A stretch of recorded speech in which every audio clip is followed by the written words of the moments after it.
ಸರಿ, ನೀವು ಯಾವುದೇ ಕಾರ್ಯಕ್ರಮಕ್ಕೆ ಹೋದ್ರು ಅಲ್ಲಿ ನೀವು ಮೂಲತಃ ಬಾಗಲಕೋಟೆಯವರಾದ್ರಿಂದಲೋ ಅಥವಾ ಪ್ರಸನ್ನ ವೆಂಕಟದಾಸರ ಅನುಗ್ರಹ ಪ್ರತ್ಯಕ್ಷವಾಗಿ ಪರೋಕ್ಷವಾಗಿ ನಿಮ್ಮ ಮೇಲಿರೋದ್ರಿಂದಲೋ ಒಟ್ಟಿನಲ್ಲಿ ಒಂದು ಪ್ರಸನ್ನ ವೆಂಕಟದಾಸರ ಕೃತಿಯನ್ನ ಹಾಡ್ತೀರಿ, ಅದರ ಹಿನ್ನೆಲೆಯನ್ನ ಹೇಳ್ತೀರಿ.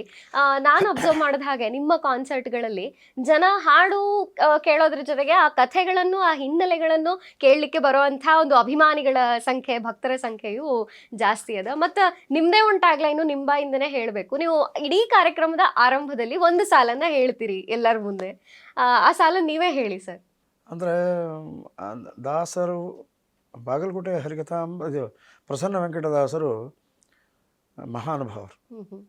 270 ವರ್ಷದಿಂದ ಅವರ ಬಾಗಲಕೋಟೆ ಒಳಗೆ ಅವತಾರ ಆಯ್ತು.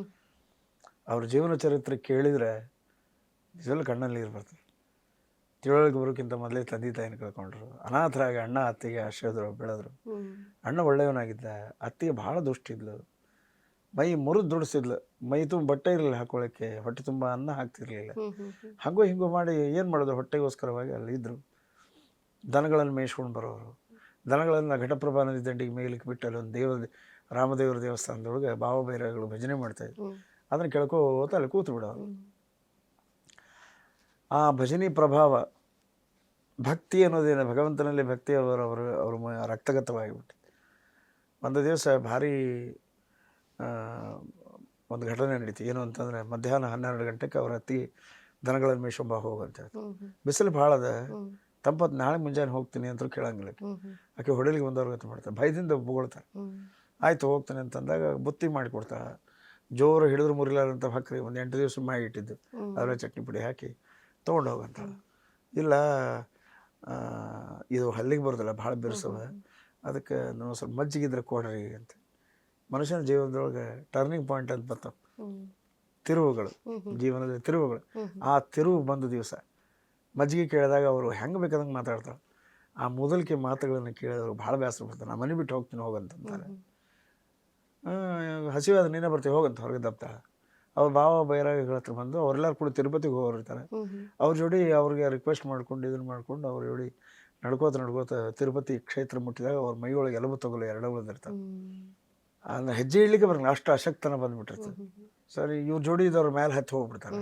ಅಶಕ್ತನ ಬಂದ ಏನು ಮಾಡ್ಬೇಕು, ಕಣ್ಣು ಬಿಟ್ಟು ನೋಡಿದ್ರೆ ದೇವರು ಆದಿಶೇಷನ ಮೇಲೆ ಮಲ್ಕೊಂಡು ನಂಗೆ ಕಾಣಿಸ್ತೀವಿ. ದೇವರಲ್ಲಿ ಭಕ್ತಿಯಿಂದ ಪ್ರಾರ್ಥನೆ ಮಾಡಿದರು, ಈ ಯಾತನಾ ಶರೀರದಿಂದ ನಾನು ಮೋಕ್ಷ ಕೊಡು, ಇಲ್ಲ ನಾನು ಉದ್ಧಾರ ಮಾಡು ಅಂತ ತಿಳ್ಕೊಂಡು ಭಜನೆ ಮಾಡ್ತಾ ಪರಕಾಷ್ಠತೆ, ಭಕ್ತಿಯ ಪರಕಾಷ್ಠತೆ ಮೂರ್ಛೆ ತಪ್ಪಿ ಬಿದ್ದರು. ಅದೇ ಆ್ಯಕ್ಚುಲಿ ನಡೆದಂಥ ಸತ್ಯವಾದ ಘಟನೆ ಇದು. ಸಾಕ್ಷಾತ್ ಶ್ರೀನಿವಾಸ ದೇವರ ಬೆಟ್ಟದಿಂದ ಕೆಳಗಿಳಿದ ಬಂದ, ಶಂಖಚಕ್ರ ಗದಾ ಪದ್ಮಸರ ಸಹಿತನಾಗಿ ಬಂದ ಅವ್ರ ಕೈ ಹಿಡಿದು ಎಬ್ಬಿಸಿದ. ಕಣ್ಣು ಬಿಟ್ಟು ನೋಡ್ಲಿಕ್ಕೆ ಆಗೋಲ್ದು. ಕೋಟಿ ಪ್ರಕಾಶ ಸೂರ್ಯಗಳವನು, ಅವನಿಗೆ ಅದೇನು ಮಾತು ಭಗವಂತನ ಕರಸ್ಪರ್ಶ ಅಂದರೆ ಏನಾಗಲಿಕ್ಕಿಲ್ಲ.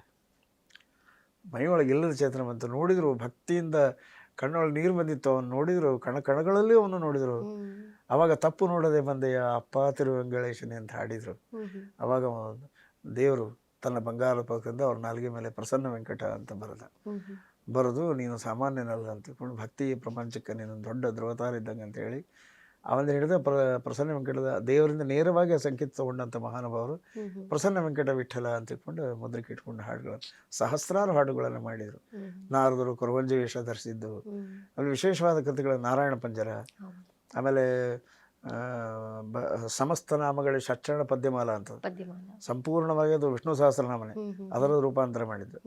ಅನೇಕ ಕೃತಿಗಳನ್ನು ಮಾಡಿ ಜಗತ್ತಿಗೆ ಕೊಟ್ಟು ಇವತ್ತು ನಾವು ನಮ್ಮ ಕರ್ತವ್ಯ ಅಂತ ನಾನು ತಿಳ್ಕೊಂಡೆ. ನಾವು ಸಂಗೀತಗಾರ, ಬಾಗಲಕೋಟೆ ಹತ್ತಿರ ಸುತ್ತಮುತ್ತ ಸಂಗೀತಗಾರರು ಅವರ ಹಾಡುಗಳನ್ನು ಪ್ರಚಾರ ಮಾಡೋದು. ಅದಕ್ಕೆ ನಾ ಅವ್ರ ಆ ರೀತಿ ಸೇವೆ ಮಾಡ್ಲಿಕ್ಕೆ ಅವ್ರ ಅನುಗ್ರಹ ಮಾಡಿದರು. ನಮಗೆ ಬಾದಾಮಿ ಕರೆದ್ರು. ಅದೇ ಹೇಳಿದರೆ ಯಾರು ನಂಬಲಿಕ್ಕೆ ಆದ್ರೆ ಬೇಡ, ಅದು ಹೇಳೋದು ಬೇಡ.